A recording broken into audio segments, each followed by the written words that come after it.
What's up, everybody? Welcome back to the Standing Guillotine podcast. Today, we're going to be breaking down UFC 289, talking about the retirement of Amanda Nunes, debating whether or not she is the greatest of all time, and then previewing the next UFC fight night, which is Vettori and Cannonier. So jumping to UFC 289, honestly, you could kind of tell looking at the card that it was going to be a little disappointing. A lot of injuries on top of that made it a very short card. Like 10 fights. Yeah, it was. I mean, that was nice because I got to go to bed, and the final fight wasn't really any good. But I think the biggest moment of the night, other than Charles Oliveira's win, was. Do you think she did it on purpose? Do you think she kind of kept? Because Aldana looked like she didn't belong there. Yeah, did not look. Do you think that fighting. you because they call herself the lioness? Do you think she was toying with her food like a cat and just keeping her in there as long as she could, knowing that it was her last fight, just to get as many minutes in the ring as she could? Because I feel like she could ring record minutes. Yeah, because I feel like she could have put her out. I mean, I think to Aldana's defense, I will say that Aldana's a really good counterpuncher. So at the same time, if you know you're winning and you're in your last fight, why run the risk of taking damage? Right. Damaging your legacy. You've already won. After round 3, you knew you had it in the bag. Yeah. Why risk damaging your legacy and potentially injuring yourself for a fight you've already won? I think that's probably part of it. But Amanda Nunes was way more aggressive in the first 3 rounds. Yeah. Round 4, she took her foot off the gas and just pointed it out. Coasted. Yeah, it's totally fun. get the beer on tap. Yeah, it's honestly probably not, definitely not a career high in terms of her fights. Wouldn't even crack, I think, definitely not top 5. Can you make the argument it doesn't even crack top 10 for her fights? There's a it was boring, but the significance of it, I think, was pretty good. I mean, yeah, I think honestly looking back, so at this, before they were gonna have Aldana, right? Because obviously Pena got hurt. Yeah, they were just gonna have. It was gonna be a back-to-back Nunes Pena fight. Yeah, so it would have been 3 in a row. Have they ever done that before? Very rarely, I feel. I want to say Figueiredo Moreno was the last time they did that, if I'm not mistaken. Let's see. Oh, no, there was the Kai Kara France fight in the middle. That's right. Yeah. I forgot about that. Oh, no, they did do 3 in a row. It was the draw. Is that what happens when you... Well, a draw, yeah. Yeah, so in that situation, it's a little bit different because you had a draw. Then you had the fight for the belt. Moreno won it. Then they fought back again, and... Because it was a submission win, but then...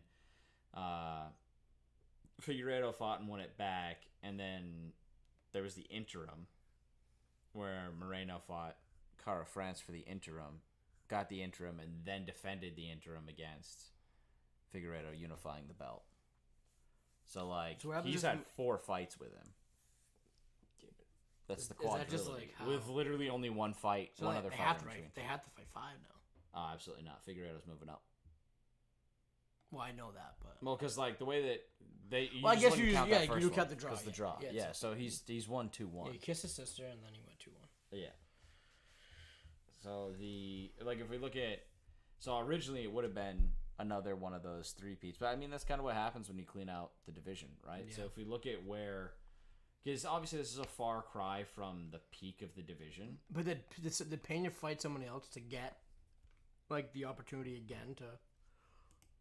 fight Nunes? Or? I think Pena fights for... Oh, what do you mean? No, it's literally... Pena had no fights in between. Oh. That's so interesting. So, she came in and won as, one of the only challengers left.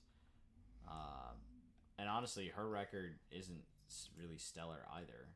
If we look at losses, she lost to Shevchenko, which is nothing to hang your head about. Right. And then Durandamy as well. Again, nothing to hang your head about. Do you think Shevchenko tries to be double champ? I think we're going to see most likely Pena fighting... I don't even know who's left right now. This puts the UFC kind of in a bad spot. I'm going to be honest with you. For the women's divisions, this puts them kind of in a bad spot. You have... Well, Shevchenko may choose not to fight Grasso, right? So she could fight Pena for the... If she moves up, she could fight Pena. So if Shevchenko's smart though, wouldn't she want to she could fight Grasso and try to win it back, I think she does. I think she wants to do that. And then hold the flyweight and then try to move up and be double champ. She could. I mean, I don't know Because what it was their setup Pena. for Was Grasso is. was Pena? Because Volchenko fought Pena, so was Pena once a flyweight, and then she moved up. I think they just kind of jump between divisions. Right. I feel like it's because the weight difference isn't that big, right? It's not 10 like, pounds. Yeah. So it's like cut versus no cut. Right. Yeah. I think for Pena, gets the next title shot. Yeah. I think the fight for them to make is because I think there are people in flyweight. Shevchenko, Pena too. Yeah, Shevchenko, Pena too for the bantamweight instead of for the flyweight. I think that's a smart fight to make. They make a lot of money. Yeah, because you still have people who I think could earn title shots in flyweight. But if you look at some of the names, like their Macy Barber. From 11. No, but it's coming up. Dude. Yeah, but I mean, even if you look at this, she's like a win away, like a good, nice win away. Yeah, I mean, you have. What's tough is the option that I could see actually happening. So Jessica Andrade just lost, but she lost in strawweight. Right. She's also ranked in flyweight. So I wouldn't be shocked to see her move to flyweight. Well, I feel like a lot of them do that. Yeah, I mean, you can 100% fight between two divisions. Like, these divisions are all 10 pounds away. Yeah. So I don't think it's anything, like, crazy to consider. We were before we started recording, we were talking about how, like, the bantamweight and the featherweight, it's like, they're, like, the same. Yeah, I mean, there's a lot of crossover there. But I will say... You don't see... This is what I think is dishonest about the featherweight division, right? Because a lot of people want to put asterisks around that and say, like, oh, well, that's a fake belt. It doesn't count. If you just look at the UFC's website, yeah, you're going to say that's a fake belt. There's not even a fucking division. There's just somebody at the top of it. But Nunes has defended it against other featherweights. Yeah. Like, legitimate featherweights. People who do not fight in the promotion at bantamweight. I mean, obviously start with Cyborg, right? But then even after that, after winning it in this division that was created for Cyborg to be dominant in, Cyborg wasn't the one who was dominant in it, which is pretty crazy when you think about it. So if we look back, she fought Spencer and Anderson, and did she fight? She fought Duran to me, but that was she fought Cyborg a while ago, huh?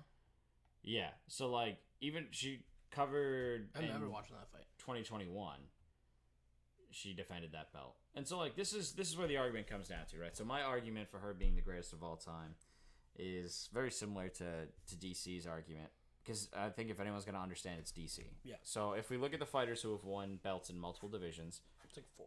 It's like a handful. Conor, DC, Nunes, Cejudo, and did he? Yeah, much to my chagrin. The little guys. Yeah. Because the one that they got rid of. Yeah. And then, so like if anyone wants to claim fake belt, that's the one. But I mean, he fought Demetrius Johnson, so you can't say that's a fake belt. Like that's where it's like, okay. So again, same argument, right? If he's the 2 belt guy and the Olympic gold medalist, and everyone wants to pump his brakes about that, like, yeah, he fought Demetrius Johnson. She fought Cyborg, dude. Like, what? Yeah. I don't understand how people don't consider that. And then defended it on top of that. The division wasn't folded after that. Right. But the other one I'm thinking of, older guy, fought into his 40s. Well, the first one to do was Conor. Conor was the first double champ. Was he? Yeah. What about the freaking... I can picture talking his about face. Couture? Yes. But he never fought them. He never had them at the same time. He was never okay. double champ. I mean, but he's won belts in multiple divisions. Right. Well, no, I was talking specifically double champ. Like, hold the 2. Like, I have 2 belts on my shoulder. The first one to do it was Conor. Yeah. So there's only been 4 people to do it and hold them simultaneously. Like, I think 4. Yeah. Okay. So that's There's been people who have gone up and down and won championships. Yeah. Okay. But I mean, even still, the number of people who have won. Because Randy Couture, I think he's fought in. I thought he was just light, heavy, and heavy. No, I think maybe. I don't think he was ever a middleweight. I thought he came in as a light heavy. Maybe. But anyhow, like even still looking at that, the number of people who have won 2, very small. First off, the number of people who have won a belt, right, very small. Then there are people who have won multiple belts and defended those belts. So it's like even you have smaller. people who won belts, Yeah, people who've defended belts. Defended belts. People who have won multiple belts or defended like them. earned belts back. Then you have people who have won belts in multiple divisions. Right. And then people who People defended who have defended them. Yeah, because like even if you get to the list, right? So even if we use that list that as reference, because Connor has never he never defended it. He's right. Yeah, He won it and then abdicated. Yeah. So, which I prefer abdicated because that just means it sounds he's like a king, right? Yeah. Like he didn't give up the belt; he abdicated. That has a sense of grace. Because he won. What was it? He fought Bantam. Feather. He fought featherweight, and then he gave up that belt to fight. Fight lightweight, yeah. And then so even still, he didn't defend his belt. DC. Well, he had defended the belt. Yeah. Like he had defended, but he didn't like. Right? No.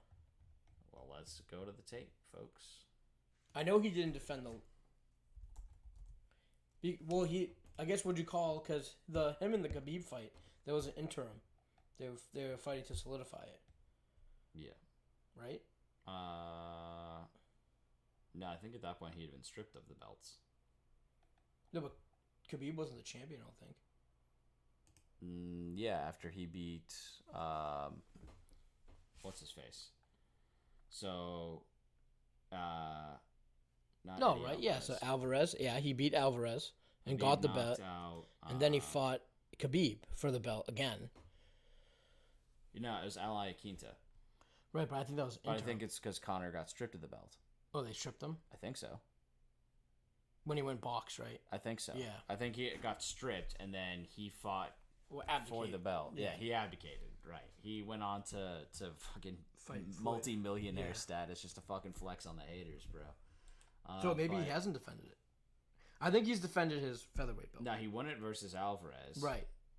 Then, no, because he won. Oh yeah, he won the belt against Mendez. He right? will, the interim and then belt, defended it. and then defended against. No, because this was an interim. No, yeah, right. No, that's what this was. Because he was supposed to fight Aldo, and Aldo got hurt. So they made this. The Mendez and McGregor fight was an interim championship. Right. So then. Then he. Can you defend an interim? No, well, no, you didn't defend. I guess you unified. Yeah. It. Like, yeah, would you call it a defend? But no, I wouldn't call it a defense. Right. Because he's unifying the belt. By point stance. He's never defended. Right. So, and then even still, he didn't defend at the same time. Is that a knock? To me, it is. For For the GOAT status, yes. Well, I don't think. I don't think he's the GOAT. No, but Connor's a GOAT. Connor's a GOAT in the sense, and like, Connor might be the boat. He's the best of all time. the best showman. Yeah, well, you know what I mean. He's the boat. Yeah. He's like the. Yeah, he's definitely not the GOAT, but he's. At one time, he like braggiest of all time. But like. No, but like if you think about it, he was the superstar. Right. You could call him the superstar of all time. Yeah. Like he legitimately, when UFC was kind of in a lull, brought it to this point of now it has a major global superstar. It was Ronda Rousey, and then she put herself and got knocked out. Yep. By Holly Holm, and then it was like, oh, what do we do? There's a lull, yeah. So he just kind of brings it back. Yeah. So like, 100%, he was the superstar when UFC needed a superstar. Yeah, we're not here to take power. We're here to take over. Yeah. Didn't really take over anything, but. I mean, he got 2 belts. Yeah, but his whole team didn't. Yeah, that's true. Yeah. He's like, my team is not. We're not here to take part. We're here to take over. Yeah, the team didn't do too well. No. But if we're looking back, so even Conor wins 2, right? DC wins 2. Now DC has the distinction of having defended both belts. Well, but again, DC, that gets a little bit sketchy because of all the John Jones shit.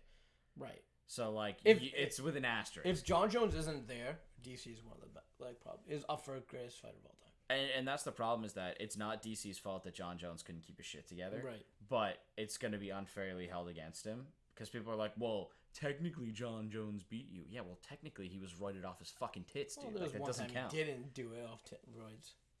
Was there? I think every time he fought DC, it was they all got overturned. But like, no, not the second. The third one, he got leg kicked into oblivion. And when Joe Rogan goes up to him and he's like, "Oh yeah." After DC that was, got and then they fought again, and he was clean. Yeah. So the no, it was changed to a no contest, right? But and then then he fought Gustafsson. Yeah. And then he fought. Wait, So the first one he knocked out DC. That was a a unanimous decision. That was. So the first No, one. the one that he got knocked out. Those were the kicks. Yeah. He was juiced to the fucking tits. Right. And so. Oh, that was one he's like, I didn't take it. Yeah. This is my pre-workout. This is my All pre-workout, this trick in the yeah, all right, dude. My pre-workout You ever is see- fucking cocaine and steroids, bro. Well, he made that. He was like, I beat you on a weekend of taking cocaine. He was like, love that. Do you ever watch fuck. It was that football show that was on Spike for a while. It was like Blue Mountain State. Yeah. The oil change, dude. Yeah. He just should have oil changed. Yeah, that's a fucking that show is like a bro classic. Just the late night sneaking that on MTV when my parents were asleep, or no, on Spike when my parents were asleep. I watched it on Unreal. Netflix. It was on Netflix. It was like how I got through that and The League. Yep, the league was oh my absolutely God. premier. I still will go back and watch that just for the throwback names. Like their obsession with Maurice Jones-Drew is one of my favorite things ever because I miss Maurice Jones-Drew. That was when football was fun. But if we look back, right? So he lost the title fight, but then Cormier was able to win the title, the light heavyweight. Yeah. Then defend it. He defended it twice. Yeah, my John Jones is very clouded because Right. Well, I mean, if I we try to at look that- back to blinders, I'm like, oh no. Yeah, I mean, Jones won, but then all of Jones's shenanigans, right? So Cormier only won because Then of he the pulled absence a gun. of Yeah, Jones. then he got drunk. Was He the pulled a gun, argument. you shot. He was doing desk pops in the middle of Vegas. Right. Did you Just- shoot? No. He's like, why is there a casing? I don't know. All right, can you step out of the car? Absolutely ridiculous. But then also to go and win heavyweight, and if we look at beating Volkan Ozdemir, then beating Stipe, incredible, and then beating Derek Lewis, who at that point was like, His balls are too hot. yeah, obviously Derek Lewis hasn't aged well, but And then he lost to Stipe twice. then He lost probably to should have Stipe. stopped there. Yeah, I mean, I don't know. I like him going back for the trilogy with Stipe, but I think that also built Stipe's legacy right there. So it's tough because those are all great fights. But again, so he defended his belts in two divisions, but they weren't simultaneous. Right. And so that's where, if we're getting back into the argument of the greatest of all time for Nunes was defending these belts simultaneously. So she obtains the second belt, or she gets the belt for the featherweight when she beats Cyborg. Did they just back in get, was 2018. that, so the Cyborg? Mhm. I don't really remember because it was fucking forever ago. 2018. 2018 is like a different life. Yeah, pre-COVID. Like, it's like, AD There's- and, like, yeah. you have BC and AD. It's like, So she beat Rousey to win the first belt. This is her Nunes, bantamweight belt. yeah. Yeah. So Nunes won her first belt in 2016. She fought Cyborg, and then she's defended it. She defended wait a it minute, twice so after. Ronda Rousey hold two belts? Because Ronda Rousey also Nope. lost to Only one belt. Holly Holm. Did she lose a belt to Holly Holm? Or did she just get knocked out? I don't know. Let's find out. Because that's where I remember Ronda Rousey just getting knocked out by. Oh, so I guess I don't know, but she's got a belt here. Yeah, that's this why I don't picture. make. Yeah, that's what I'm saying. But they've just recycled the same picture, so I don't know. Maybe I mean, 'Cause she she got lost her- two knockouts in a fucking row, dude. because It she was lost her ugly. belt To Holm. to Holm. Yeah, how did she get? Yeah, she lost her belt to Holm. So maybe Nunes didn't win, but the Nunes home fight, Nunes has both. So maybe belts. Nunes didn't win. All right. Maybe they just recycled the picture. Going Again. to the UFC stats page. They might have just recycled the picture, but we're gonna find out. Because that might have been Nunes. Like maybe that was like the changing of the guard. Like Nunes was up and coming when she fought Ronda Rousey. Maybe. I could have sworn she took it from Ronda Rousey. If I'm No, being honest Holly with you. Holm took it. I do love. Because that was when Because that was when Ronda Rousey was piecing up everybody, and then she decided that she was gonna box a fucking like a world class kickboxer. Not a great strategy there, Cotton. All right, so she won against Misha Tate. I forgot about that. It was Misha Tate. So she fought Misha Tate and won. Oh, so maybe Ronda Rousey got so it had to been a different weight It class. must have been. Unless Misha Tate beat Holly Holm and took the belt back. Because remember, it's not like those fights are like I bet they're like they weren't like, you know what I mean? Yeah. Like there had to have been fights in between. Yeah, so Miesha Tate won against Holly Holm and then lost the belt to Nunes. And then so it went Rousey, Holm, Miesha Tate, Nunes. Yeah. But then I remember that the cherry on the top. I remember that fight between Nunes and Miesha Tate. So if we talk about all those names, Miesha right? The belt being moved around. So Nunes beat. Look at this list here in a row. So she beat Valentina Shevchenko. Yeah. Then she went on to beat Miesha Tate for the belt. And Miesha Tate's a tough motherfucker. Remember Miesha Tate snapped her arm in half? Yep. Miesha Tate's a badass. Like the absolute. Wait, did Miesha Tate snap her arm in half, or did Miesha Tate snap someone's arm in half? In an arm bar. The elbow just was the other way. I think she snapped someone's arm because her losses are decisions, but I don't know. No, then she definitely. Oh no, was that against Rousey when Rousey fucked her arm? Oh, it might have been. That was it. Yeah. That was ugly. She came back from that though. Yeah, I think it was just a dislocation. Yeah, but like gross. That's disgusting. I remember that was Rousey did that to her.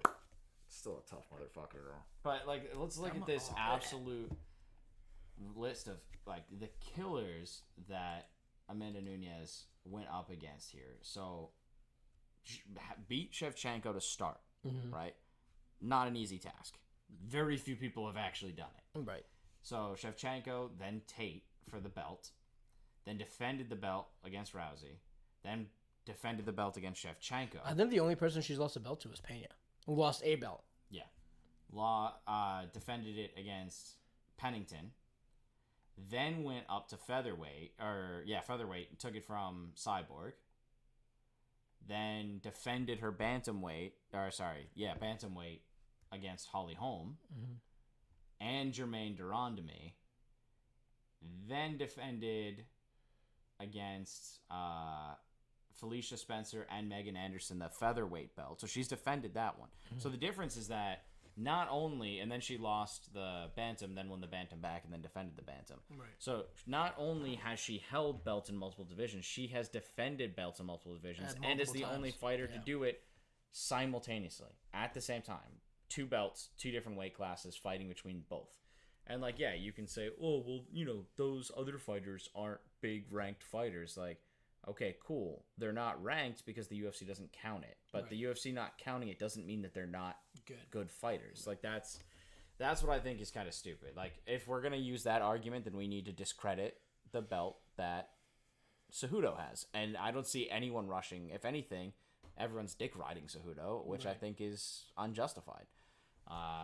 So, really, like, that argument to me pisses me off. What She's the greatest weight class was that? fighter. Was it atom weight? Was that what it was? Is that what it was called?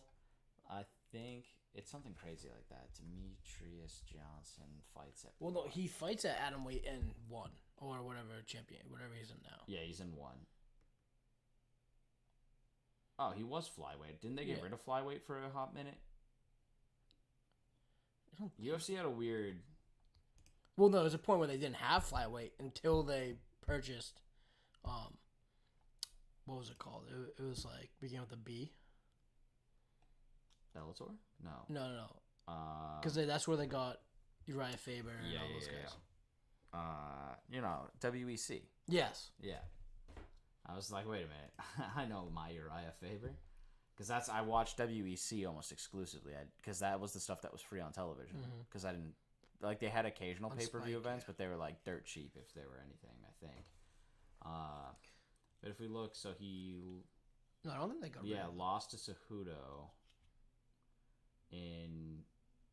So what is Cejudo won? Right, yeah, Cejudo lost to Cejudo, and people won the flyweight, I think. Because then they got rid of... Because, they didn't like Demetrius. They were looking for... I think they were looking for a reason to get rid of Demetrius. He fights in bantam. Duh. Yeah, he had the belt in bantam and flyweight. Yeah. They were looking to get rid of Demetrius Johnson. Yeah. And then Demetrius Johnson, because after he lost, and they traded him for Ben Askren. Real good trade. Real good trade, guys.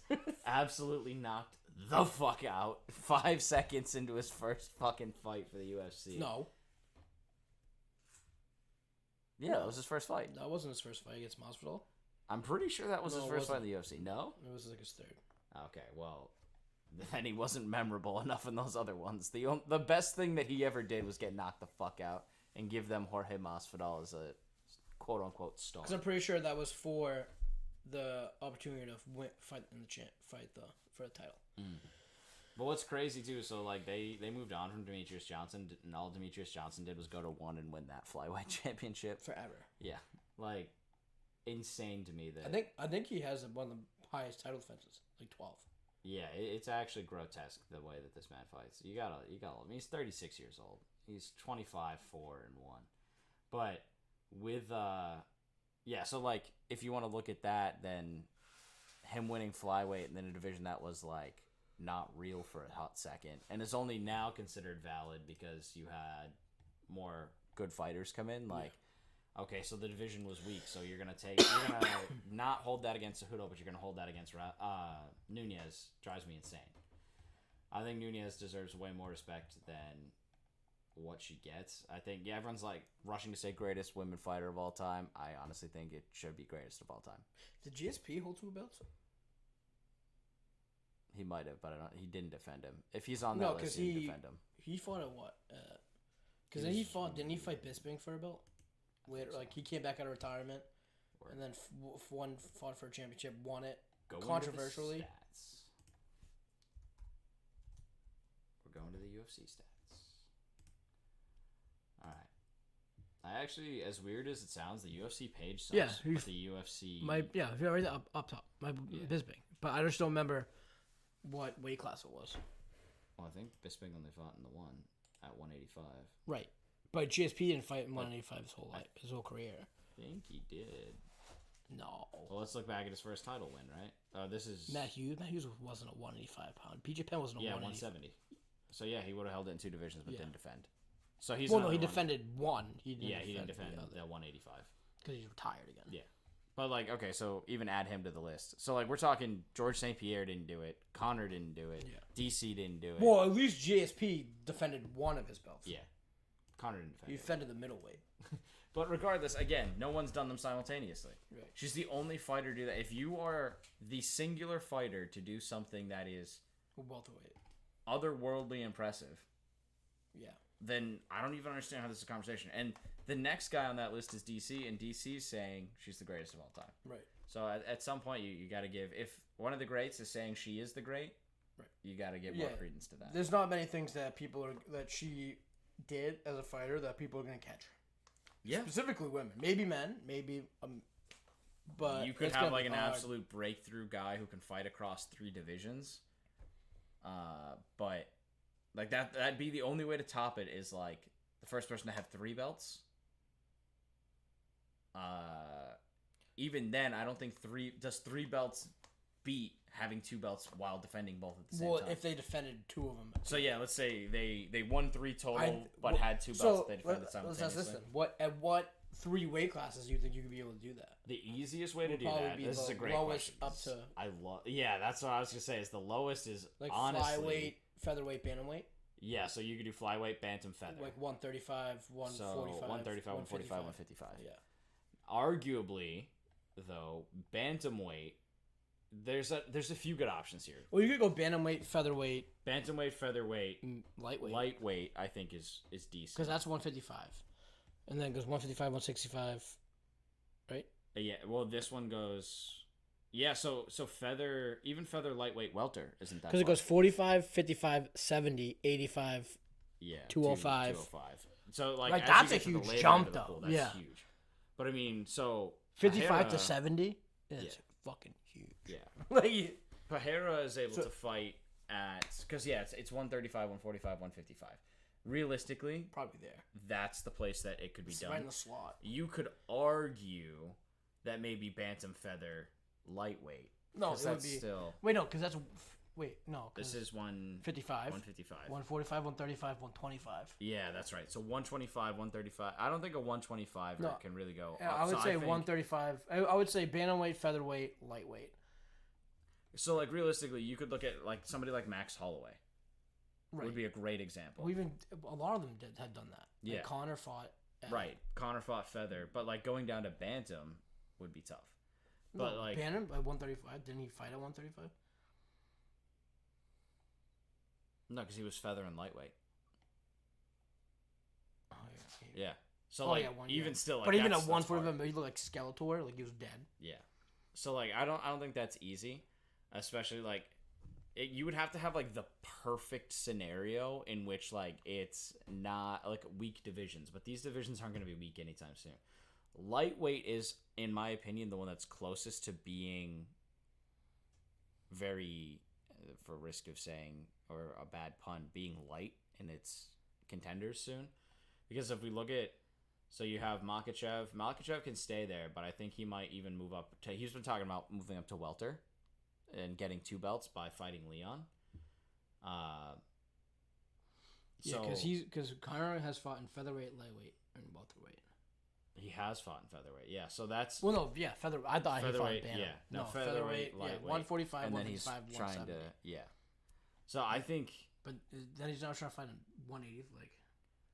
yeah. What is this man doing? I have no clue. He's all over the place. It's the roids, dude. But I think realistically, that's the bantamweight, featherweight, lightweight, and you have to start as a feather. Yeah. Start as a feather and then cut down. Because I just don't know if you can bulk up like that. No, but you wouldn't be able to hold them. You have to start lightweight and then go down. You think lightweight and then go all the way down? I think if you're gonna do it, you have to start at bantamweight. Yeah. Then go to featherweight and then go to lightweight. So you think ascending? See, I think starting in the middle would be easier. So the reason why I think that if someone were to do this, they would emerge from featherweight, right? They'd have to be a solid puncher or just a crazy submission specialist, something that's gonna play at any. Do you think that Max Holloway could cut down 10 pounds, go to bantamweight, and then win? Not at this age. It would have had to been much younger. 8 years ago. Maybe. Well, with Dustin Poirier he has fought featherweight. Yep. And so there's guys that featherweight, lightweight, and I don't think he hasn't fought. I don't think he hasn't fought welterweight. But I'm not saying it's easy. That's a big jump, dude. 15 pounds is 5 Yeah, it doesn't seem a lot, but we're talking. The one thing that I would say, right, is because say you jump up, say you go from lightweight to welterweight, right? Gaining that weight because you have to work out. You know what I mean? They're not just gonna put on fat. You're gonna want to build muscle. You can't do it. You're gonna change your frame. Yeah. So now your frame is gonna be all fucked up. You're gonna have to cut back down. Yeah, there's absolutely zero chance that you're swapping 15 pounds to fight. Now you probably could do it at middleweight. Even that, you would be a light not a light heavyweight, but a person in heavyweight who is lighter. Yeah. So the reason why I think you could even have this conversation with men is because cutting weight for men is fairly doable. The only way that a female fighter could fluctuate within a 30-pound range is a double mastectomy. So I saw but now I see what you're saying now with the way that you're doing it, right? Because say you fight at featherweight, and maybe you don't have to cut. That's just your natural weight. You can fight at your natural weight. Yeah. Then you can cut down 10 pounds, go back up to your natural weight, and then you can bulk up 10 pounds. Yeah, I think that 10-pound fluctuation either way, and if your natural that would ruin body your weight, body. That's why you'd have to be 5 years beyond freak athlete. Yeah. You'd have to be and to defend them, right? Or even defending 2 of them simultaneously. You'd have to be beyond a freak and have no issue with putting on and losing weight. It would have to be automatic for you. Right. Because that's what Conor. I mean, but I think Conor is a natural. He's probably a natural welterweight. I would say so. I mean, he's always looked the way that he looks now after roiding out, his frame filling out like that. I don't think he ever can make the cut to lightweight ever again. To 155. Yeah. Oh, no. Too big all the way through the shoulders now. Too broad. Like I said, his whole that's the HGH. Yeah. But his whole physique, his whole he's frame. he's double the size. It's unreal. I don't even recognize your bones grow and shit. Yeah, it's ludicrous. His organs must hate him. Yeah. But then again, he's probably taking. He probably says fuck it because he probably takes an adult one a day.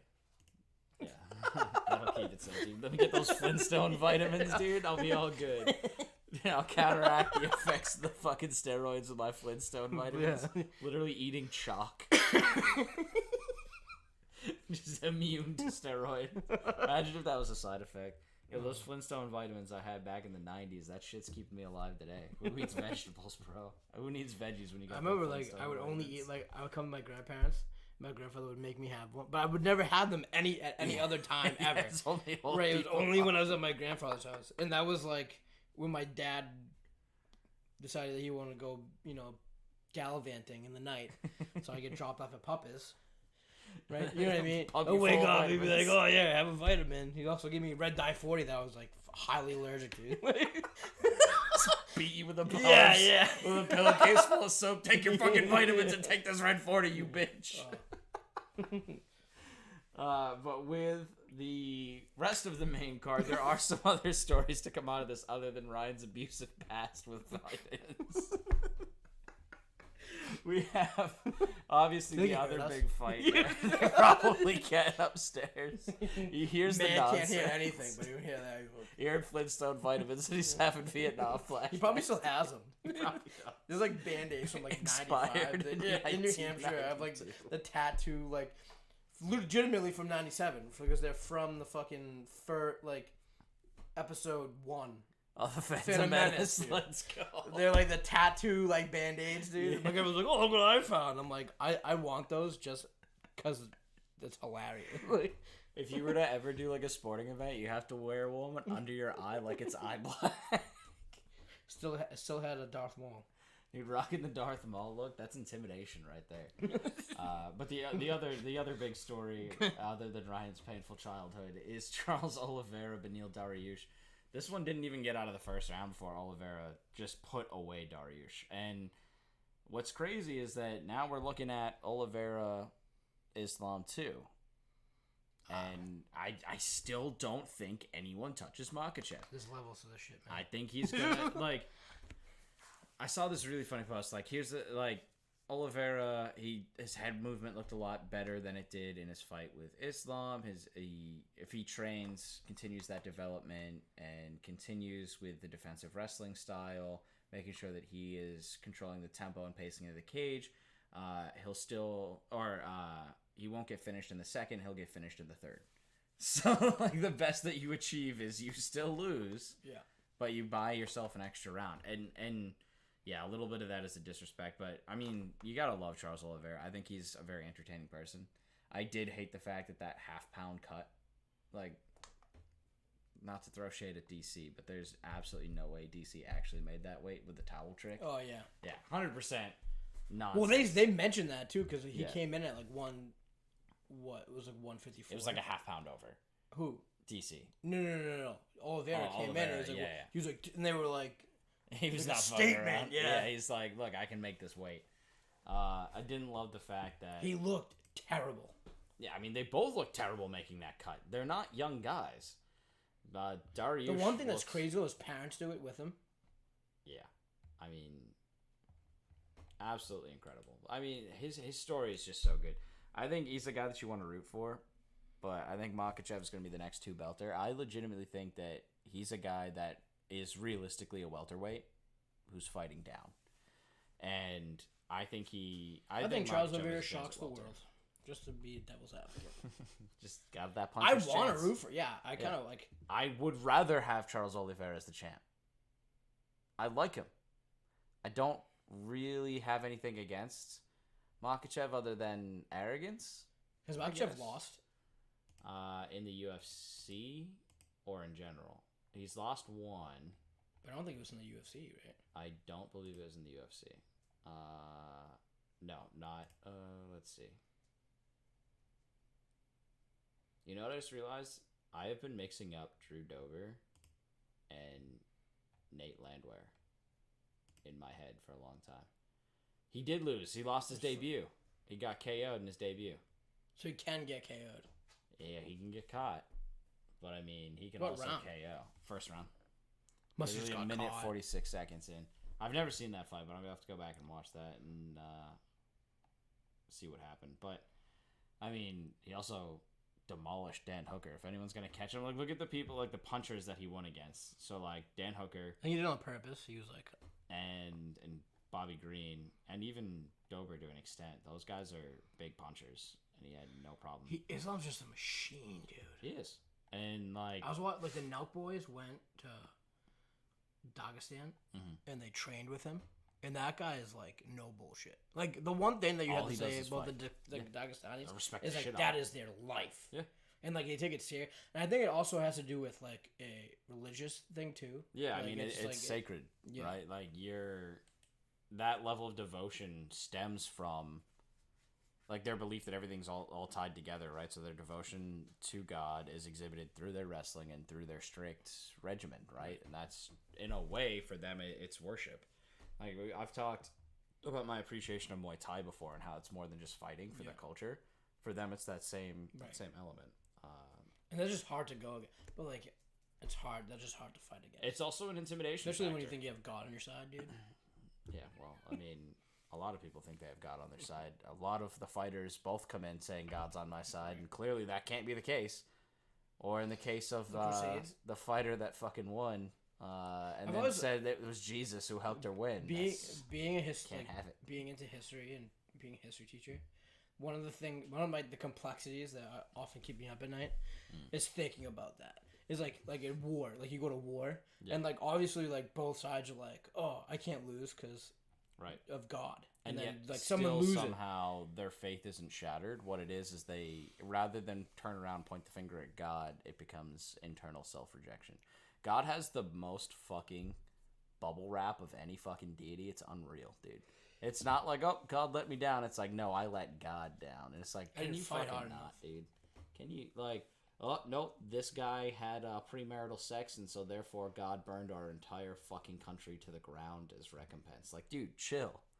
The Vikings didn't give a shit. Vikings didn't give a shit about anything. But they were like, them, where's your God now? Well, yeah. It's in English. But right. I mean, they slaughtered the people who believed in God but at the same time, they thought that the people they were killing in battle would go to Valhalla. Yeah. So, like, for them, they're like, all right, bro, like, we're going to be crushing beers later in Valhalla. Let's fucking go. So, like, I don't know. Like, Vikings are just bros. They're literally like, if we think of fraternities, the first fraternity was actually Vikings. Fuck the Greeks, dude. Not real. But if we look at this sets up obviously, yeah. Fuck the Greeks. Not a political podcast. Greeks aren't real, dude. Hell to Giannis. Yeah, right. All right. Why of all the Greek people would you choose the one guy who's debatably okay? He was born in Greece. No, because that was the whole point. Give him mad. I love that debate. We have this debate all the time at the barbershop. Yeah, like it's people like, gets. But I mean, is he Greek? Is he Greek? Yeah, no, he's Greek. Yeah, yeah. Like he is born in Greece. Well, where's his birth certificate? Well, funny story about that. Well, you see, like the best one is like Gisele Bündchen. Like, yeah, she's Brazilian. Yep, German last name. Right. Ironic. But not like, as surprising as you think. No, I know. I know. I wonder why. Yeah, it's like my favorite Argentinian tennis player, Diego Schwartzman. The fuck, dude? I looked at that on TV when I was younger, and I was just like, "Oh, that's weird." And then my grandmother was like, "Think about it for a second." I was like, "Oh, that's not weird. Never mind, Nazis." So it's like, cause like there's a guy at the barbershop who is Armenian, and if you ask him what he is, he's like, oh, I'm Armenian, but he was born in America. Right. Like, you ask me what I'm like, I'm American. Yeah, I mean, I think... So, like, America's like, weird. So then we always bring up what about Giannis? If you ask Giannis what he is, he doesn't say that he's Nigerian. He says that he's Greek. Yeah. Which, I mean, born in Greece, raised in Greece, everything he did had to do for Greece, represents Greece. Right. 100%. I think with Armenians, at least from my understanding, like, having, like, grown up around them and had conversations... A lot of that pride comes from the fact that obviously that's a group that, even though we don't, do we officially recognize it? I've always thought it was Armenian. Yeah, I mean, I officially recognize it, whether or not the United States does. But the Armenian genocide, like, part of that is claiming I'm Armenian because that's... It's like the Jews. Right. It's like, okay, I'm a persecuted group. You may have pushed us out of our area. You may have done horrible things to us as a people. But we still have our pride.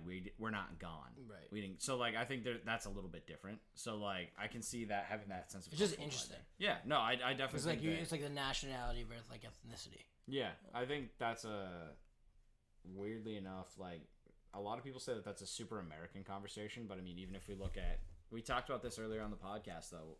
Not today, but like in the past with Aljamain Sterling, right? Representing Jamaica. And then you have Leon Edwards, who's Jamaican, but represents England. Mm-hmm.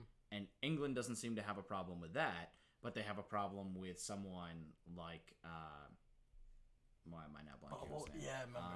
Mohamed Mokaev, who flies the English flag, and they're like, well, he's not English, bro. I'm like, okay, well, neither then is you your can see my face right now. Right. The dubious look. Yeah. But, okay, if you're going to be dubious about that, and that's fine. If you want to go that route, that's fine. Neither of them were born in England. And in fact, Mokaev came to England at a younger age than Leon Edwards. Yeah, we had this conversation. Yeah, right. right. Like Jamaica was once a colony of... Right, and so that's where it gets, like, there's a lot of elements to it, but, I mean, once it comes down to it, I think that... Where's Mokaev from? I want to say that he was displaced from Iraq. Oh, I don't think the British Empire didn't touch tips there, right? Who knows, dude? I mean, Britain was everywhere. Right. That's what I'm saying, but... Let's see. He might actually be... No, he's Dagestani. Yeah, definitely didn't touch... Definitely not hanging out in Dagestan. Yeah, but the British Empire didn't go to Russia. Yeah. Maybe that's why. Yeah, so they were in a refugee camp. He came over when he was 12. And so, like, for him, he didn't do any fighting, like, represent any other country other than the UK. Maybe so I can understand. Maybe if he becomes a champion, maybe they'll change their mind. Oh, 100%. Yeah. Right, they'll be happy to claim him then. At that point, they will care. If we continue down those, so obviously with Islam Makhachev, that sets up Charles Oliveira, but then that gets complicated. You have the Dustin Poirier-Justin Gaethje fight coming up. Yeah, but I don't think you have Poirier yet. You can't have him fight over Oliveira after a dominant fight like that. Yeah. Well, no, Dana has already said that Oliveira's getting the shot. Yeah, and he should. But obviously, this division I think I has think potential the to best be thing for the division would be for Oliveira to win. But Oliveira's beaten all the same guys that Makhachev has beaten, except for Makhachev has beaten Oliveira. Yeah. I don't think Makhachev fought Poirier yet. No, so that's the thing. So like, if we look at Makhachev's record, right? He hasn't really beaten any. He earned his title shot beating Bobby Green. Right. It wasn't who he beat, it's how he's beaten people that has given him these chances. So like, that's where you can say that, like, if you look at strength of schedule. Nurmagomedov's strength of schedule was garbage comparatively to other fighters, but he still wiped the floor with them, right? With Oliveira, if we look at who he's beaten. He went to the gauntlet, dude. So he's beaten Dariush, he's beaten Gaethje, he's beaten Poirier, he's beaten Chandler, he's beaten Ferguson. Like, we can continue on, but, like, he went through an absolute fucking gauntlet. He's beaten Jim Miller. Although that's not as unique as one would hope. Clay Guida back in the day did lose to Paul Felder. So shout out to Paul Felder, his mustache, and his commentary. But like going back, he did lose though, and lost to Holloway. But if we go back, Cub Stevens he beat back in 2014, so actually relevant. Frankie Edgar. Yeah, Frankie Edgar, who he lost to. So he just got smoked by... I don't know why I said Cub Stevens. It's Jeremy Stevens, right? And then Cub Swanson. Yeah, Jeremy Stevens. Yeah, I don't... And then Cub Swanson. I don't TKO people. I knock people out. Yeah. And then... See, so Oliveira, he fought in the... He must have fought in what, Bantam? I don't know. He had a very middling career for a while, and then exploded. So, like, that's, I think, one of the cool stories. Well, no, because he stopped cutting down to be a ghost. Maybe. Because he fought Frankie Edgar. Yeah, back in 2013. Right. And Cub Swanson in 2012. But then he fought Don Cerrone. Like, that doesn't make any sense. Yeah, who knows, right? Did all those guys, like, if Max Holloway? What really needs to happen here, so hear me out. This is going to get real deep, right? So, we have Jim Miller getting a chance for the belt if Oliveira wins. against twice. Makhachev. He's lost twice to Jim Miller. Give me the trilogy for the final fight of Jim Miller's career at UFC 300, baby. I need it. I need it. Give me the trilogy in the last shot at UFC 300 at Charles Oliveira for the belts. I need it. Inject it straight into my veins. No, absolutely need it. They're gonna do like an Oliveira fucking Conor. Yeah, Conor wins. There's no way Conor cuts down. It's not gonna happen. There's no way Conor makes 155. Can't do it. He cannot make lightweight. No way in hell. But all right, we got to keep going with this card. So it just doesn't happen. So what was a good night? I'll do it right now. Ready? I'll do it right now. Nope. Oi. Not gonna happen. Ole, ole, ole, ole. Not gonna happen. But it was a good night for Canada, except for one thing. Canada was given a free victory that it shouldn't have gotten. And here's my point. America's hat. Yeah. You know what my buddy said in Tennessee in Nashville over the weekend? There's a lot of Canadians there. And we were talking to this one group of Canadians. And he just goes, Canada. Not even a real country. The 51st state. He's like, you guys, he's like, your main population lives in like a 5 mile radius, probably not like a 5 mile radius from the United States border. I mean, they've got a lot of big cities. They've got Vancouver. They've got Toronto. They have Montreal. Yeah, they all touch the tip of the United States. Well, yeah, because are you going to live in the fucking Arctic Circle? I don't think so, you bunch of clowns. The Russians do. Yeah, well, they're not real. Tougher people. They're just bears, dude. They're not real. But if we look at, speaking of things that aren't real, so the 5-0 perfect record for Canada. 6-0? I think so. Was it 6? It shouldn't be. Let's see. So they didn't win anything in the first section. 1, 2, 3, 4, 5. Oh, 5. Okay. Yeah, it was only 5. So they were 5-0. The one that I want to call attention to is Marc-Andre Barriault. So I have said on this podcast, and I still maintain this point, is that if you get a warning for doing something and you do it again, you should be automatically docked a point. Yeah, E-plan. Like, you got, yeah, right, that's the school policy. You get one warning, and then I sign your planner. You get one warning, and then the referee has to dock a point. Now, what I think is interesting is looking into that decision. So it took him a long time to decide whether or not he was going to dock a point. And the discussion by the panel was that they didn't want to dock a point, or that he didn't want to dock a point because he didn't want to be the deciding factor in the fight. He thought it was that close. The referee did. But again, it's not the referee's job to do the scorecard. Right. And the referee's job is to make sure that everything's done. I think Barriault should have been docked a point. But to the scorecard said that he won 30-27. Docking a point makes it 29-27. Doesn't change anything. However, here's where it gets sketchy. I don't think he actually won round 2. You'll help you with that. I really don't think that he won round 2.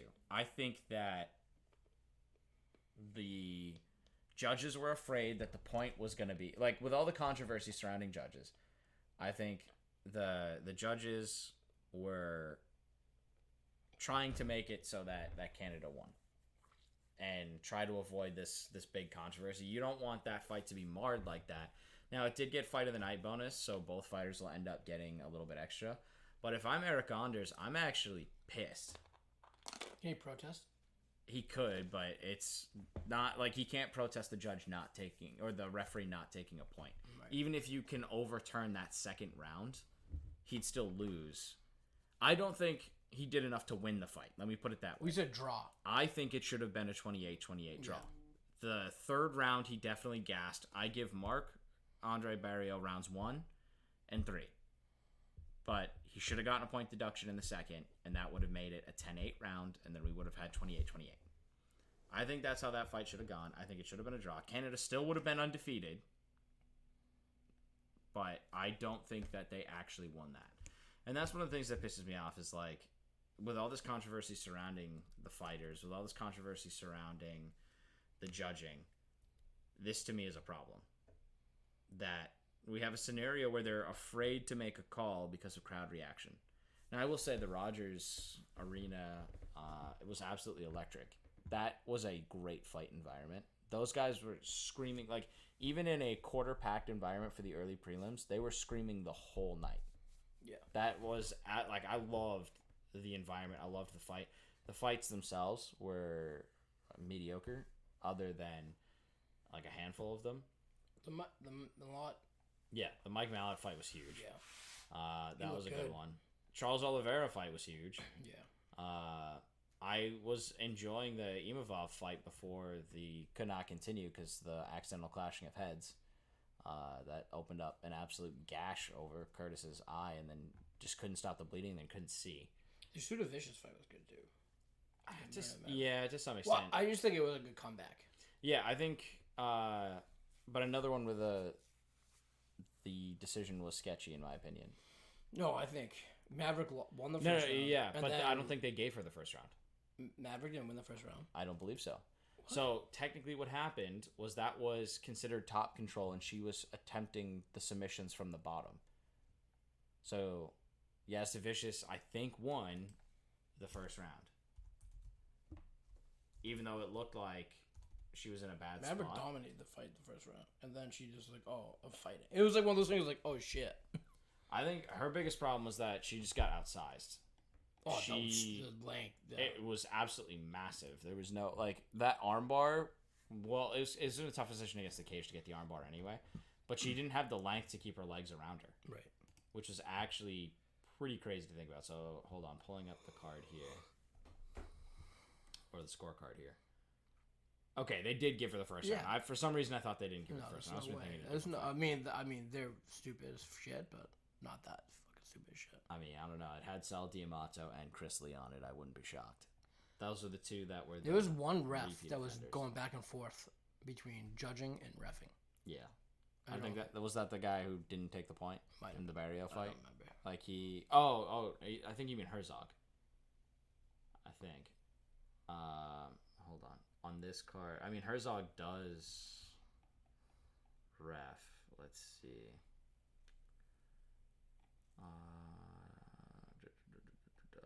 I actually think was it.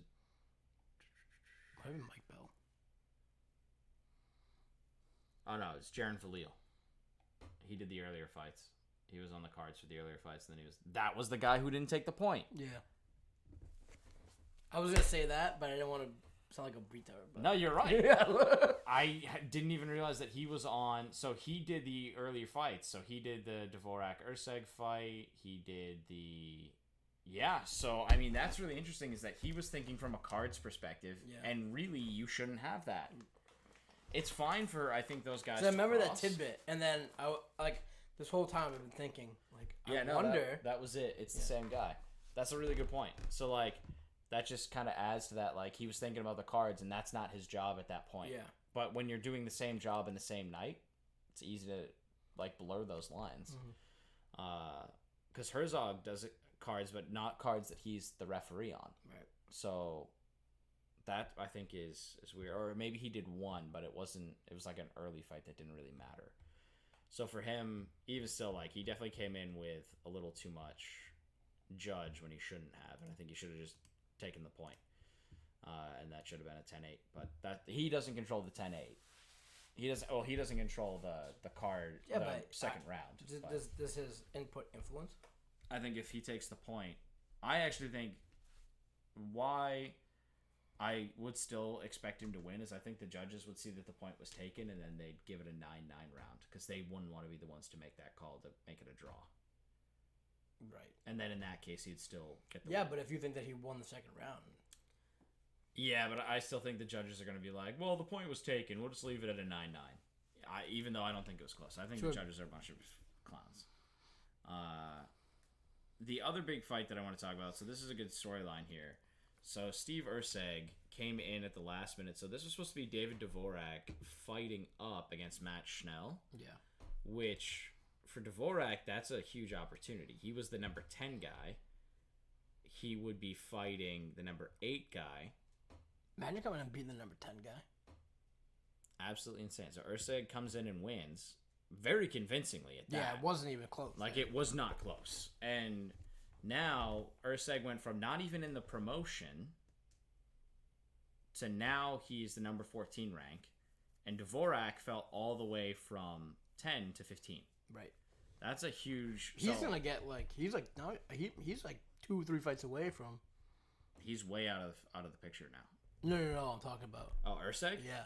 I honestly think that the fight they should make next is Matt Schnell and Steve Urseg. Another one that I wouldn't hate seeing is him fighting Manel Kopp, because Manel Kopp hasn't been able to find anyone. Right. And Urseg is just kind of like, yeah, man, I'm here. But that'd be a great test to see if he can crack top 10.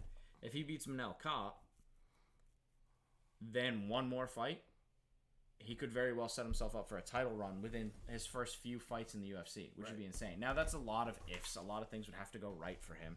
But starting your career by landing in the top 15, by beating a top 10 guy, and then leapfrogging him to be number 14, that's huge. And that buys him some insurance, too. And for Dvorak, I don't know what's next for him. So he's had a little bit of a rough go. So he lost to Kopp. Now he's lost to Urseg. He lost to Nicolau. The Kopp is that's like a. That's a good fight. Yeah, I mean the losses that he has aren't bad, with the exception of Urseg. The Urseg loss looks bad, but that is one that could age well. Yeah. If Urseg becomes the fucking guy. Yeah, but I mean realistically, if we look at his wins, it's nobody in the top 15. And this was a guy who was at one point poised to make a run, and now looks like he's way on the outside. I just think that's such an incredible performance. If you did miss it because it was the early prelim, find a way to watch that. Yeah. That one was. You might need UFC Fight Pass. No, you can get it on ESPN Plus. So if you have ESPN Plus, the early prelim and prelim are on there. Yeah, because I couldn't I wanted to rewatch. The Marc-Andre Barrios. Yeah, I couldn't. Yeah. My buddy has UFC Fight Pass. But I don't even think Fight Pass. I think you still have to buy the pay-per-view, because that's main card on pay-per-view. No, you don't. But we did buy the pay-per-view, dude. Oh yeah, definitely. What are you talking about? How else would I possibly watch it? Look, I don't. We bought the pay-per-view because remember we went out to eat and they had it on. Yeah, 100%. We were at a place that it was airing. Right. And that's why I wasn't live tweeting. It wasn't because I was behind. It was because I was eating. Yeah. That's what it was. Delicious. Right. No Russian link for me. no hookup with Habib. I didn't send him a pic and pretend to be Dagestani and get that Russian link, dude. It didn't happen. All right, so looking ahead to UFC Fight Night, this one I think is actually a pretty stacked event. So the last card had 11 fights. Now, of course, there were cancellations. And then one of the fights didn't really happen because so technically 10.2 fights. This one's going to have 1, 2, 3, 4, 5, 6, 7, 8, 9, 10, 11, 12, 13, 14 fights. And this is just a UFC Fight Night at the Apex. Now, I will say the Apex is crazy boring. And this card is kind of a filler card, but there are some really good fights on here, especially in the main card. The main card is solid. Speaking of Armenians, we have a couple on this card. The big one is obviously Arman Tsarukyan, who was making a huge play up at lightweight before losing to Makhachev. Still a very dangerous and very young contender in lightweight, but taking on Joaquim Silva. And then you have Armen Petrosyan and Christian Leroy Duncan. This one I think is going to be a really good fight. This main card I'm actually really excited for as a whole. As we get, a little, I would say the last 4 fights for me, or the last 3 fights are going to be the most exciting to watch. But if we go back to the prelims, there's also some mileage you're going to get out of the prelims. A fight that may be flying under the radar that I guarantee that Dana will shout out just because I'm going to highlight this fight is the Jimmy Flick Alessandro Costa fight. That one I think has some amazing potential here. So Jimmy the Brick Flick, 16-6, 14 wins by submission, and 2 wins by decision.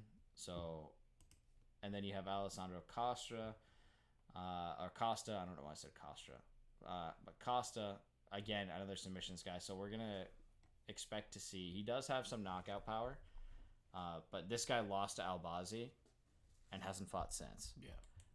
He was kind of built up. Who's Flick from? Is he a contender guy, or is he just like a... He's just better now. Like, he's done 2 fights. He won his first against Durden, and then lost against Johnson. Which, like, honestly, not terrible, but like he's firmly like he beat Durden. Durden and Johnson are just outside of the top 15, so he himself is not a top 15 guy. Big leg kick guy. Yeah, but he's gonna be able to potentially break in. And for Costa coming off of like being a touted prospect coming in and then losing, but your loss being against a guy who's probably getting the title shot, which I talked about last week, absolutely pisses me off. But that's a loss that is aged super well. Who did you lose to? Albazi. So, like, that guy's... Oh, yeah, we talked about that earlier. Yeah. What did you say, November, October? Yeah, so if you didn't listen to last week's episode, which, to be fair, I don't blame you because it was just me, and I was not at my best because I was fighting my daughter trying to get her to sleep. So fighting her off with one hand and trying to record at the same time just was not it. But with that one, what I think is going to happen is the timing lines up after the fight between Moreno and Pantoja. I think the next fight that makes sense is Abu Dhabi, and I think they're gonna put Albazi in play for Abu Dhabi, which I don't love because I honestly think that it belongs to Brandon Royval, but here we are. I don't think he'll get the chance, which is very disappointing to me. But looking at this... He'll be the next guy, dude. Yeah, but I mean, speaking of next guys, with Vettori and Cannonier, both of these guys have lost to Adesanya, which at this point, who hasn't, for a middleweight? Does he retire or does he move up? I don't know. Yeah, I don't think he moves up. I don't think he has the ability to move up. He doesn't have the frame to move up. Like, it's just not... It's different where, like... I want to see what Pereira looks like. He's going to be a monster. That guy looks like he's dead inside. I honestly think the only thing he cares about is inflicting pain on people. Who? So, like, the Rocky movies? Yeah. The Russian? Who is it? Ivan Drago. Yeah, he kind of reminds me of, like, Ivan Drago, just why he stands there, just like... Yeah, that's why it's called Poetan. Yeah. So, like, he's just a rock. Like, you know what that means? I believe so. But the... like, with him, he's just an absolute killer. Like, and he's expressionless. But what's interesting is, like, I think he's actually just really shy, as silly as that sounds. Because if you see him with his kids, he's very... Yeah, Stonehand. Yeah, Stonehand. Yeah. Well, that's because he knocks people out. Right. But I also think, like, he is kind of like a stone. But if you see him with his kids, he's a very different person. Like, he's very personable and loving. But, like... Well, he did have that fun... He didn't have that funny with Adesanya when they were in the airport together. Yeah, I mean, I think he genuinely can be funny. I just think he's... Like, it's a combination language barrier and that he's a little shy. I'm sure he's really funny in Portuguese. Yeah, I bet he'd be an absolute riot if I understood what he was saying. But I think my favorite part of that whole exchange... I mean, yeah, other than the fact that he's, like, 6... there's... I've been looking at the UFC subreddit, and there's a bunch of pictures of him with people. There's a picture of him with Johnny Walker. Now, Johnny Walker's not in shoes, but I think Pereira is actually, like, 6'5". Because Johnny Walker is, like, 6'6". Yeah. And they're close, but Pereira's in shoes, so I think he's, like, 6'5". Like, in between 6'4", 6'5". Absolutely massive human being. And on top of that, like, he's probably close to the same weight as me, but in the exact opposite just like way. When he was like when he was fighting Adesanya, he's like, and he like when he gets knocked out, he doesn't even like no emotion, but he was just sitting there. He's just like bomb, smash, bomb, smash. Yeah, I mean, he's just like, he either has elite composure or he's got such crippling social anxiety that he just cannot exhibit emotion. Patriotism. But I loved the picture that he took in the airport with Adesanya in the back. And then if you look at the very bottom of the picture, you can just see, like, the top half of Volkanovski's face because he's so short by comparison. Because there's probably at least a foot difference between the two of them. So, like, you can see, 5'4". like... I genuinely believe that Volkanovski is 5'4". I think he's like 5'6" on paper. on paper. Yeah. He's 5'6", the same way Isaiah Thomas was 6 foot for the Celtics, dude. Yeah. I had. Oh, wait. No. Or sorry. Isaiah Thomas is 6 foot was 6 foot. He wasn't 6 foot. No, he was like 5'9". Yeah, that's what he claimed. On the Celtics, it had on his thing. He said that he was 6 foot. No. And I'm 5'9", and I'm taller than him. Yeah. And I was like, there's 0% chance this dude's 6 feet tall. You must be looking at the metric system. Like, that dude was, I don't know what was happening. That math wasn't mathing, I can tell you that much. But I was down on the floor, and I was, my mom's office had, like, really low. Humble brag.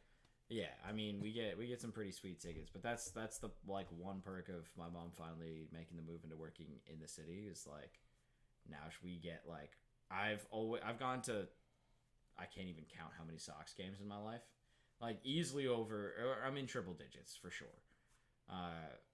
But they were always.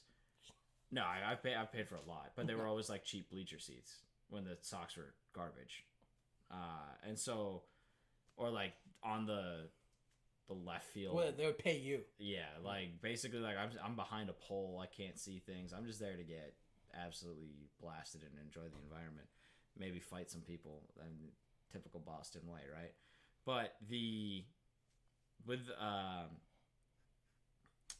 like now there's like box seats and stuff, and I'm like, I don't enjoy watching games from the box. Yeah, because you're not part of the experience. That's like being at the Garden. Like, I've sat everywhere in the Garden. I've ice level, like right next to the visitor bench. Yeah. Like legit, like the seat that is next to the goalie. Yeah. But like I just love being with the D-gents, dude. Right. It's the bleachers, like a bleacher creature, dude. Yeah, it's something else. I went and saw Red Sox Yankees, and I paid, I want to say like $90 for the tickets, and it was pretty much as far back as you could be in the bleachers. Yeah. And at that was the point where I realized my vision had deteriorated really badly because I could not see home plate. Now, that most people could, or it could have been the 15 fucking. It may have been the 6 vodka lemonades on top of. They'll get you. Well, okay, so I went with a guy who used to work concessions at Fenway, so that we got heavy pours. Yeah. Because he knew the person who was pouring, so we kept going back to that. And I kid you not, it was literally a glass of vodka, like it was ice. And then filled with it was literally a spritz so that it would color, but it was still mostly. Can't believe it's not butter. Yeah, like it was unreal. It was like it was lightly dusted, but those and there was a rain delay in that game, right before they make the cutoff at the 7-inning stretch. Now it's the 8. Now they push it back as a pitch clock. Yeah. But the 7th inning stretch. Right before that, so at the beginning of the 7th inning, it started pouring, so they had a rain delay. So I'm gonna say 6, but it was more like 3 hours. Likely was 10, and then that doesn't include the beers I had on the way in. Yep. So like, because those don't count on right? the train. Pre-game doesn't count. I remember one time I was a kid. I've had a couple interesting jobs, and I met quite a few homeless people. Yeah.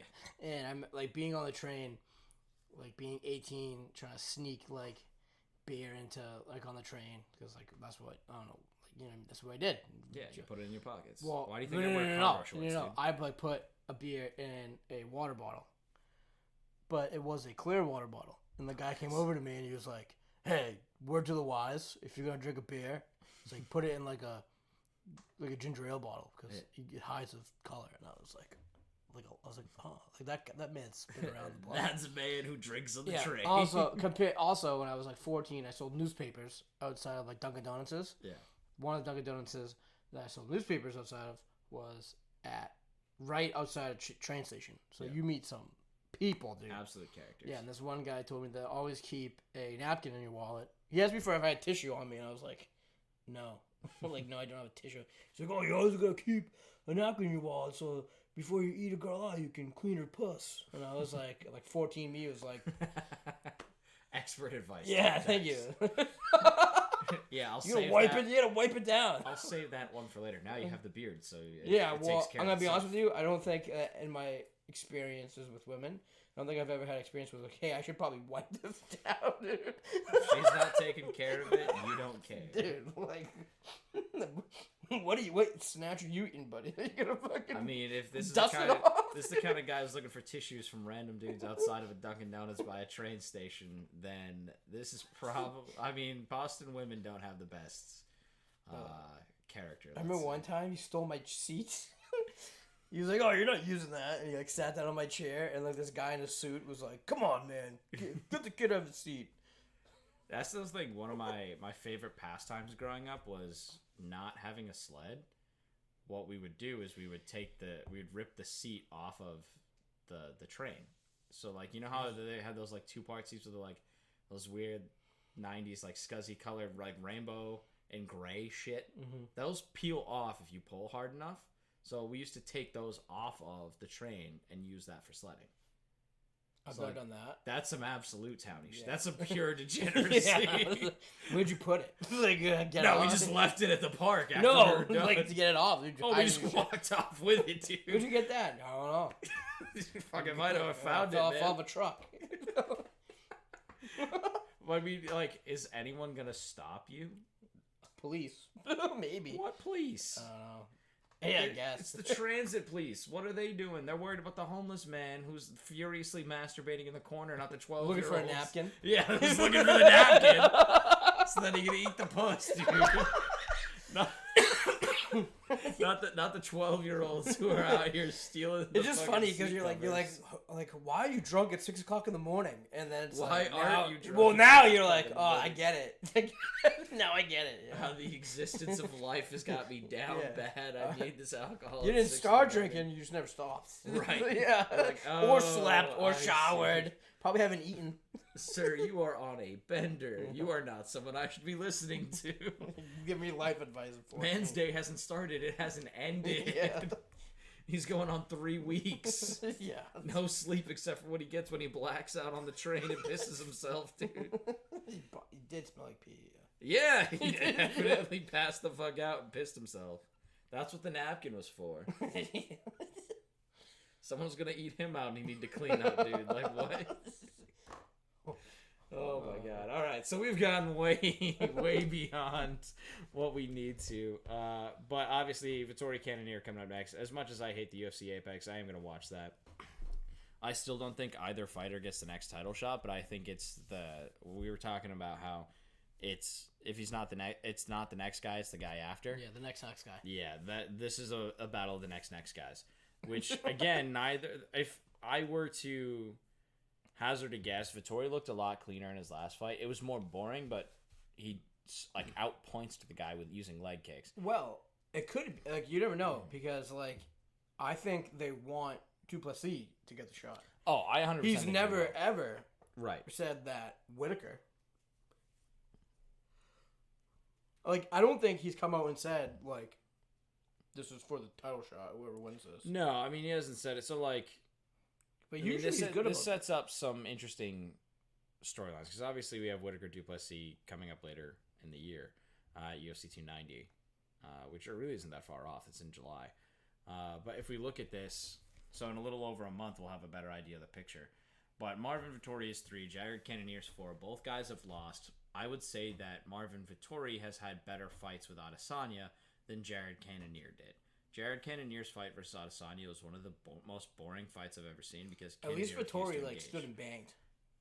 Correct. Vettori is not gonna. He just looked like he was outclassed and outskilled. Well, yeah, but it was Vettori also. It looked like he just wasn't there yet. And I 100% agree. Like he's looked better. Like obviously beating Delite is huge. He has lost to Whitaker. He's beaten Paulo Costa. He did lose to Adesanya. So he's had 2 years Holland. to, you know what I mean? He's had 2 years to think about what he did. He's definitely grown as a fighter. Yeah. And, I mean, but we saw in 2018 he had a close fight. I mean, he lost by decision, but he fought Adesanya in 2018. That wasn't terrible. But again, has he done enough to earn? Both times he's gone to decision. Right. Has he done enough? Has he improved enough to... But they weren't boring. Like, I'll give him this. They were not boring fights. Right. Has he improved enough where he could be a problem? I still don't see giving him a shot over a Whittaker again. But again, Adesanya has pieced up Whittaker time and time again. Adesanya just looks to be in an even his entirely last different fight, like Vittori against was it Tolosi? Yeah. I felt like that could have went either way. I remember watching that in the car. The reason that he won, though, was because of the sheer volume of strikes that he landed. And he got most of that with leg kicks. Right. But he's shown that he's developed a very technical approach, and he started doing more. Right, but if you start leg kicking at Adesanya, like how long is he going to be able to hold up that? That could be extremely effective. Yeah. I do think that that's an effective strategy. And so he's clearly training for ways to beat Adesanya. Right. So I don't think anyone's really leg kick like. But there's so few people who want to stand and bang with. Pereira did. Yeah. Pereira, that's how Pereira beat him the first time. And he was able to get in. Yeah. I think what's unique about Pereira. And that was even the second one. He was piecing up the leg again. Yeah. And then pinned him, and he was like. And then he just got caught coming in. Right. He got caught with his hands in the wrong spot, and then an amazing. But I don't even know if it was like in the wrong spot. It was just like you said, like a very technical. Yeah. Adesanya just. There like was never took his eyes off seconds where that was the key difference, right? So he got pieced up and with legs and body, and then looked in a bad spot. But when he covered, the difference in the second covering is that he never took his eyes off the target, and then he found that fraction of an opening and took it. With Vittori, I don't think he has the power to put out Adesanya. He is mostly a submissions guy, but he hasn't had success going to the wrestling with Adesanya. If he builds in the leg kicks, lengthy. Yeah, if he builds in the leg kicks, though, that gives him the opportunity to reduce that mobility, right? And then maybe he has the chance to get it to the ground where he's going to have the biggest advantage. Jared Cannonier, on the other hand, this is a knockout guy. I don't think a knockout, but he never punched. Too close to Adesanya, and that's what Cannonier did. He never got close to him in the entire fight. Yeah. Adesanya pieced him up from longer range, but it wasn't anything like crazy. He wasn't getting absolutely pummeled. It wasn't he wasn't getting destroyed. And even though Cannonier beat Strickland, it was a split decision. So like it's not like he's done anything crazy convincing. Like he knocked out Brunson and that got him the shot. But he's lost to Whittaker too. Like Whittaker is Max Holloway of this division. Like he's the gatekeeper. So I would think what has to happen, I would rather, like as much as I like Marvin Vettori, and I think that if there is anyone up there who has a chance in a third fight, it could be Vettori. I'd rather Vettori over Cannonier, but I'd rather Whittaker over anyone. Yeah. I think Duplessis sets up very interesting fight conversation because of all the "you're not a real African" talk. Right. Like that, I think sets up. I mean, like that's a promo. That's a plus 290. Yeah, that's. I don't think he has a shot. No, I mean, Robert Whittaker, I think, is on a different level, and then Adesanya's on a different level from him. Right, it's like it's insane to me. Like that's what Makachev said. He's like, you're like, there's levels, man. Like, yeah, you're good. I mean, for what you're doing. Oliveira's gone through the fucking gauntlet of those challengers, right? But then Makachev walked through him. So like again, I would honestly rather see Whittaker fight Adesanya again. And Oliveira, like, was defending the title over and over and over again. Yep. And like with Whittaker, like yes, this would be. So like if we're talking about who deserves honestly looked fight like Makachev 3, was fighting a child. Yeah. If we're talking about who deserves fight 3 more between Whittaker and Vettori, it's Whittaker. 100% Whittaker. I would rather see him have fight 3. It's the same. It's the same argument with Holloway. It's the exact Whittaker same situation. was a champion. Like it's the same situation. Yeah, and it's the same situation in my mind with Max Holloway. Max Holloway, until someone proves that they can put Max Holloway away, Holloway deserves as many shots at the belt as he wants. Yeah. Like that sounds crazy, but I genuinely believe that. And like they know that that's a problem, so they found a way to sneak Yaya Rodriguez around Max Holloway. But Max Holloway deserves as many shots until people can actually like stop him. Right. Like I'm sorry, but if you can't beat the number 1 guy, you don't deserve a shot. Right. 100%. And so with that in mind, like Whitaker's got to have it in my mind. I think this is the next guy up. So if I were to make a list of who I want to see fight Adesanya, it would legitimately go Whitaker, Vettori, Duplessis, and then Cannonier. If I were to rank those 4. What's sadder? The Bills going to 4 Super Bowls in a row, losing every single one, or Max Holloway never being able to beat Volkanovski? I don't know, dude. That's a hellish decision. 4 Super Bowls in a row is unreal.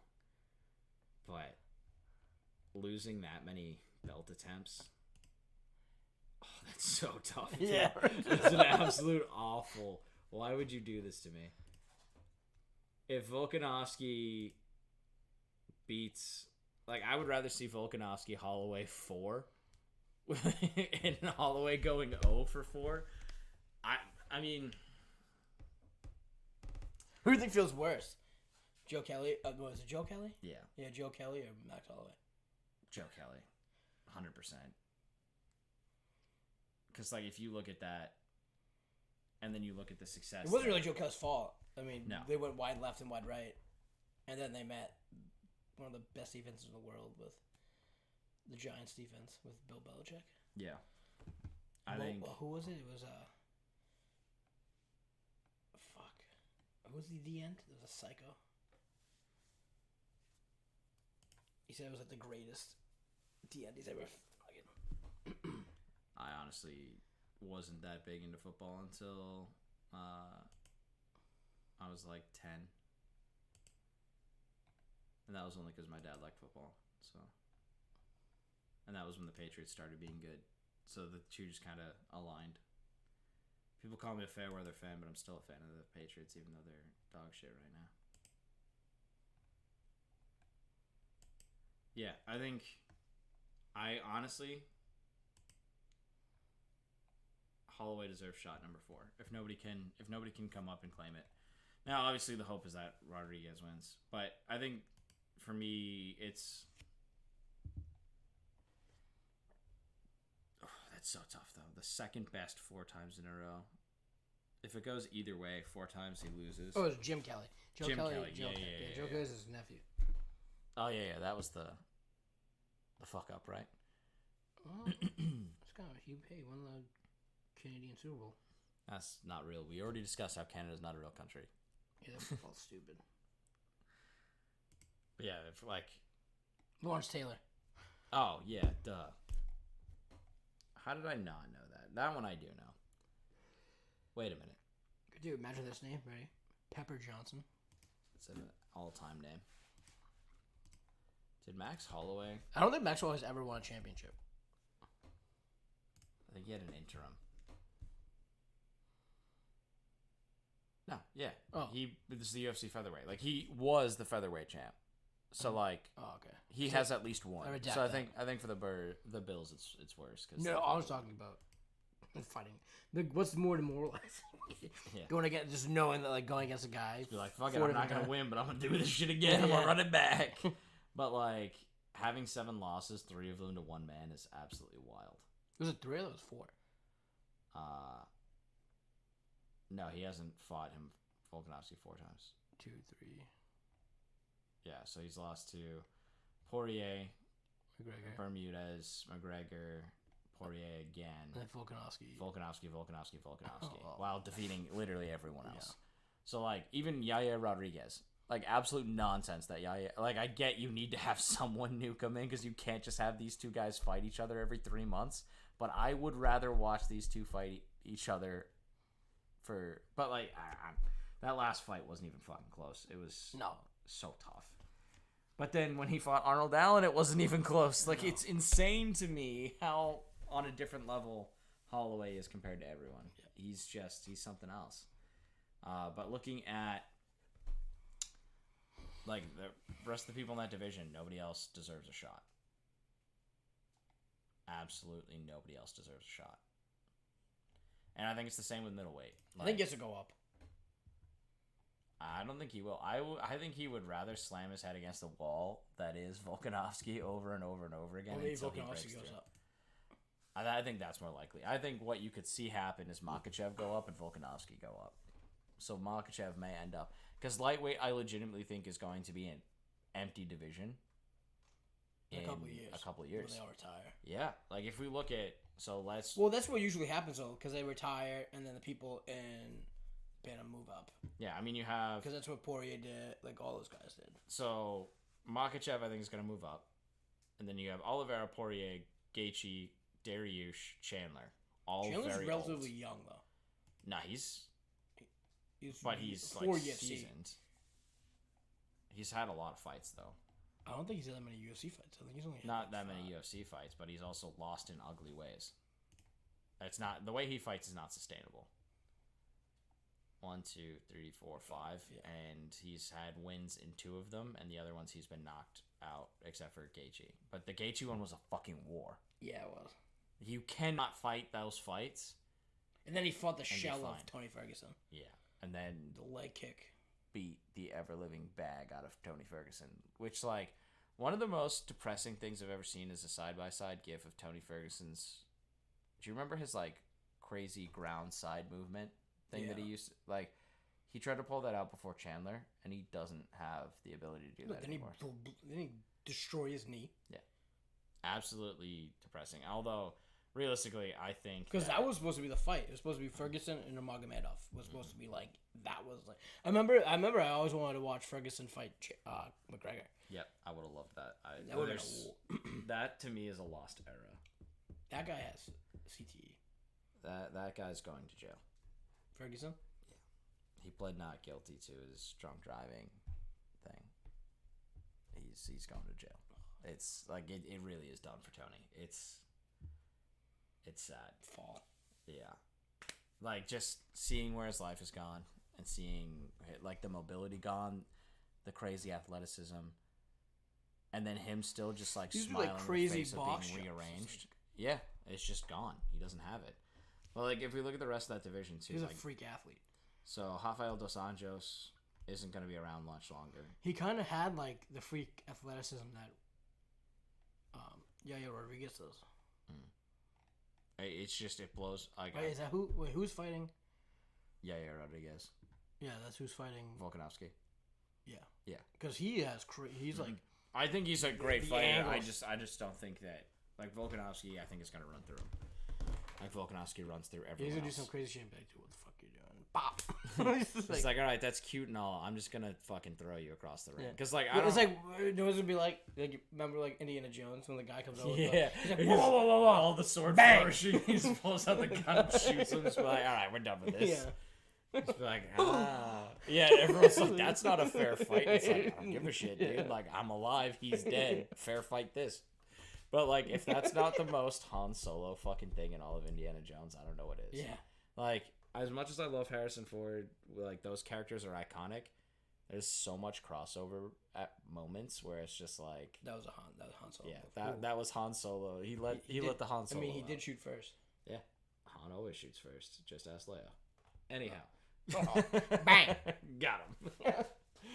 But with that division, like, we're talking the top 5, and then a number of the top 15 are coming out, and then realistically, outside of the top 10 isn't the strongest.